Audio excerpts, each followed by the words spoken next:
Hi everyone, it's Pam Lanuri, Head of Expedition Operations, and we have another chat today with Paul Mildon, who is our Head of Deployment in London at our lovely Belgravia offices there. Hello Paul, how are you? Hi Pam, very well, thank you. Yes, good to see you. Good. And can I just say that it's so nice to see you there in our lovely Belgravia Chester Close office there, see the little background with the London through the window. It's so nice for me to see you there. What is it like at the moment? I mean, there's so many people all around the world are still working from home. Is it very quiet in London? Yeah, no, it is. I have to be honest, I don't come in very often. This is my first day in the office for a few weeks, and probably since March last year, I've only been here for 6 or 7 times. So it's a very small skeleton staff in here, but yeah, I thought I'd come in this morning just to make sure my internet connection worked for this talk. Well, I must say it's very nice to see you there. It's such a place we all enjoy so much, lovely area. All right, so we wanted to talk a little bit about the deployment.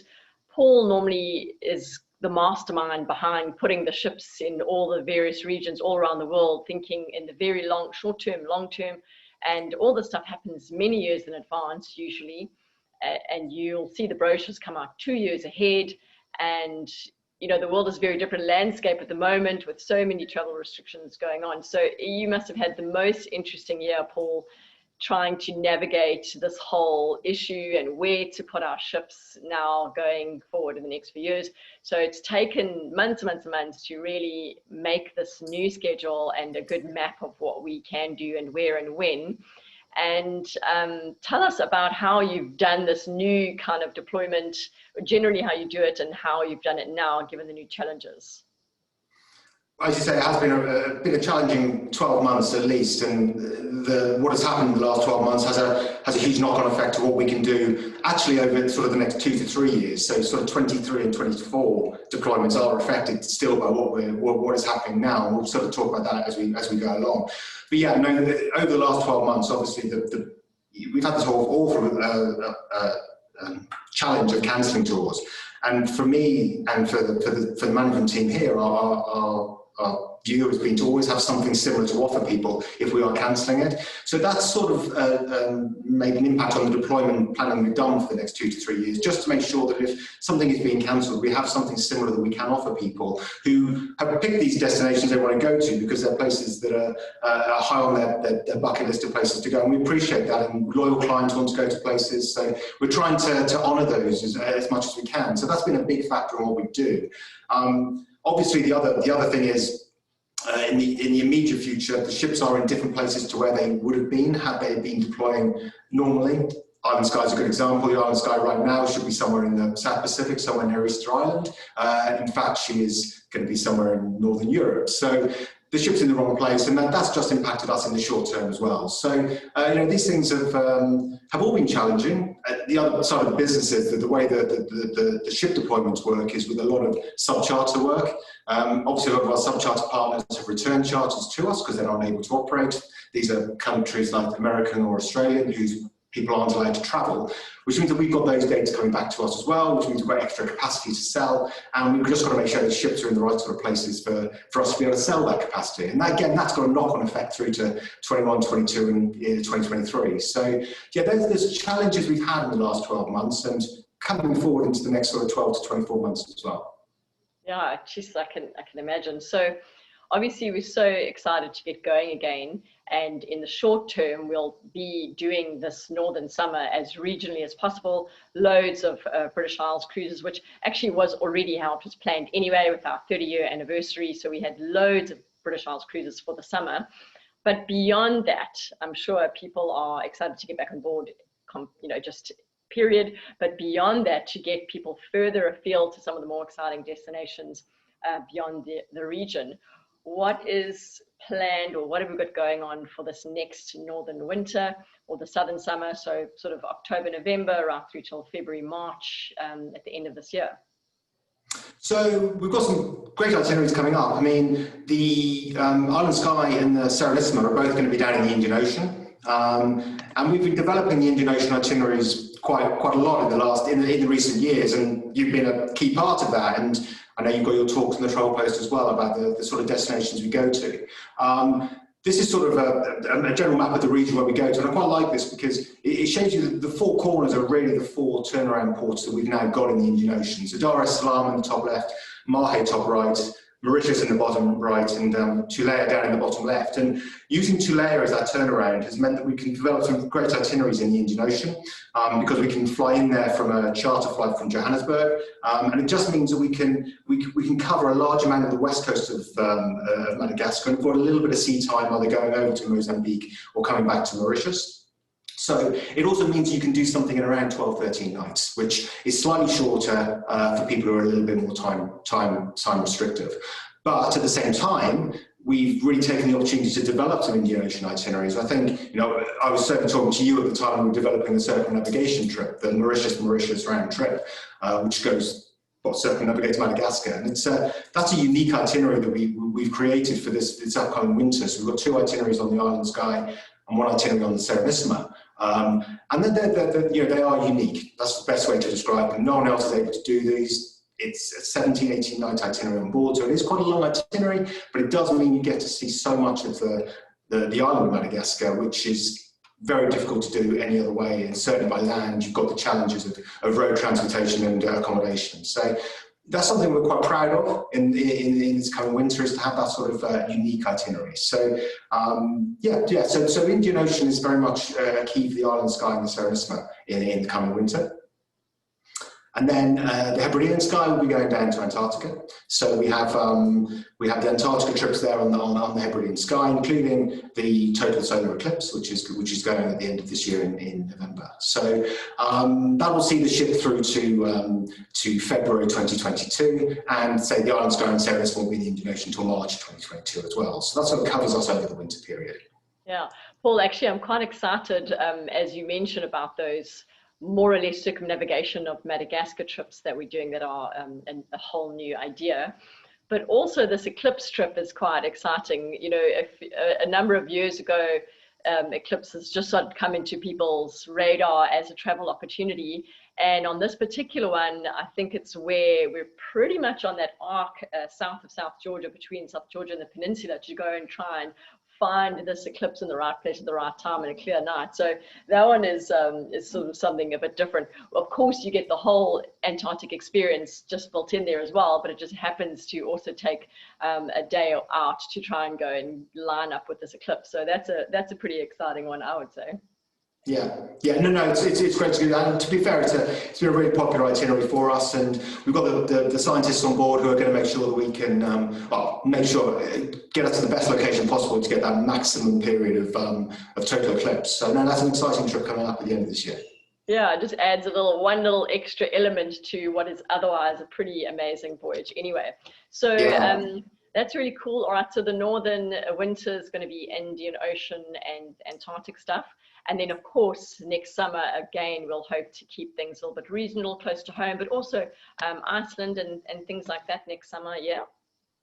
Yeah, well, so as we talked about in the foreign deployment plans, I mean, the big plan we have for the deployments is to make sure the ships are in the right place at the right time. And I think we're all aware that coming back up, so the ships will be in the southern hemisphere till about February, March. And then we have the Great Atlantic Islands trip on the Heb Sky that comes up through Tristan da Cunha, St Helena, Ascension Islands, and Viegas into Dakar. You know, they're long 32-night trips, but they travel to some of the most remote places we can get to on Earth. So we've got those trips coming, bringing the ship back north, whereas the other ships will be coming through the Island Sky and the Serenissima will be coming through Egypt, Jordan, Israel, and the Eastern Med. So, you know, fascinating itineraries in their own right to get the ships back up to the Northern Hemisphere. And then in the summer, look, the UK, Iceland, the Baltic, they're really key places for us in those summer months. So from May through to sort of July, they're the places that these 3 ships will be in, doing different things and trying to do different sort of itineraries, but concentrating on the fantastic wildlife and flowers that we have in these parts of the world in those summer months. And again, we're trying to do some sort of unique things. I mean, we mentioned the UK, you mentioned the 30th anniversary trip, but the circumnavigation of the UK, for example, which is a trip that we're doing on both Island Sky and Serenissima in the next sort of 2 years. again, that was something that we actually did many years ago, even before I joined here over 20 years ago, but we haven't done for a long time. And it's really great to get those sort of trips back into the calendar as well. So we are going to be concentrating on those 3 areas again in the summer months. Yeah. Absolutely. You know, the North Atlantic and just even the British and Irish Isles has so many magical, secret little gems all over the show, just to tuck in all around there for an entire voyage. I think everyone always sometimes disregards their own backyard as being really, really special, but certainly around the UK, there's some absolute gems. So that's really cool. And then what about beyond that? So the following summer and so on, when do you think we're going to start going further afield? Like, have we got Central America, Caribbean, these sorts of places, and around the Pacific side? What's your feeling on how we're going to get there eventually?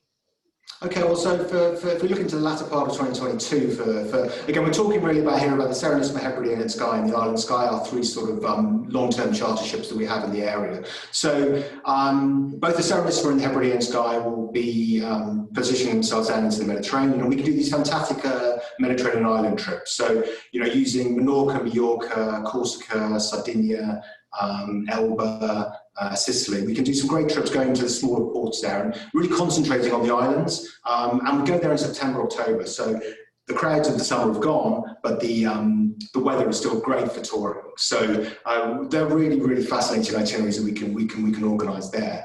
The Island Sky just heads a little bit further through the Aegean up to the Black Sea, and again we have 2 or 3 trips in the Black Sea in September, October. Black Sea again is a fascinating region that we can traverse in 11 nights. We do a circumnavigation, and the Island Sky will be doing that in September, October. Again, they're sort of key destinations for us because we can just do something a little bit different there to some of the bigger ships. So we've got those, and then once we finish with those itineraries, again we look at the winter season.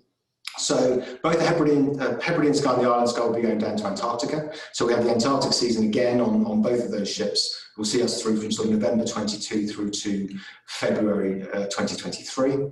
But probably the other one we're doing is Serenissima. So we haven't been to the Caribbean. We're meant to be there now. I think we're meant to be somewhere in Central America right today. Right, unfortunately, that's been cancelled. So what we wanted to do was all the trips we've had to cancel from this winter, 2020, 2021 in the Caribbean and Central America, we decided to take the Serenissima back in 2023. So we've got a comprehensive set of trips in Central America in early 2023. And again, what we're trying to do there are these sort of slightly different trips. So we do the trip that goes all the way up through Guatemala. So Guatemala, El Salvador, Honduras, just go a little bit further north than Costa Rica, because a lot of people concentrate on Costa Rica and Panama. As you know, Costa Rica and Panama have got fantastic opportunity for wildlife and snorkeling and flora and fauna. But if we can go a little bit further north, if you can go through into El Salvador and Guatemala, you've got a lot of colonial history up there, which again is avoided by a number of ships. So it's good for us to be able to offer those as something a little bit unique.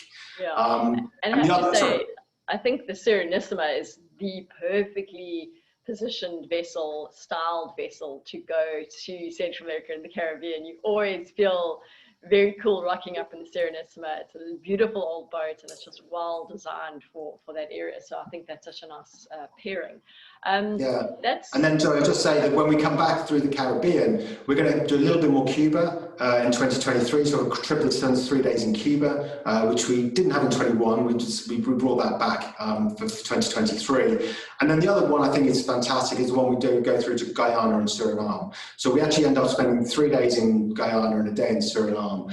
3 days in Georgetown seems like quite a lot, but it gives us the opportunity to include a flight down to the Kaita Falls, which is a tremendous waterfall in the jungle. You have to charter a plane to get in there, and we've included that for everybody. And it's a real chance to get into the interior of Guyana, which is really difficult to get to any other way. So to be able to include those sort of things in these itineraries, I think it's just something a little bit different. And I think we do do that something unique there. So that Caribbean season in 2023 has got some really interesting trips for people who want to do that, who want to see a lot of Central America, but would like a little bit of comfort rather than doing it by road in local hotels. Yeah, oh my gosh, I think people are going to be chomping at the bit for some of those. I certainly am.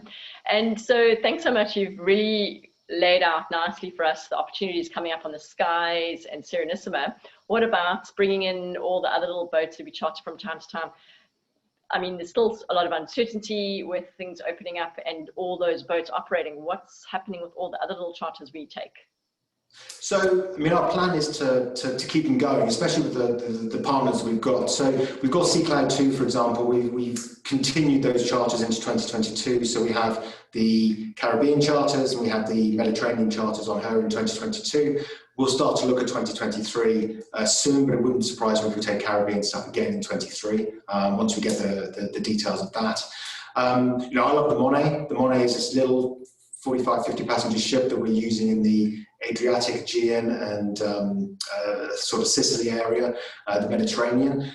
We're talking to the owners of that to see whether we can bring that through into 2022 as well, and we can start to recreate some of those itineraries that we've got on that ship, really getting into the smaller islands of the Aegean or of Italy, the smaller ports of Italy. So I really like those itineraries we've got there.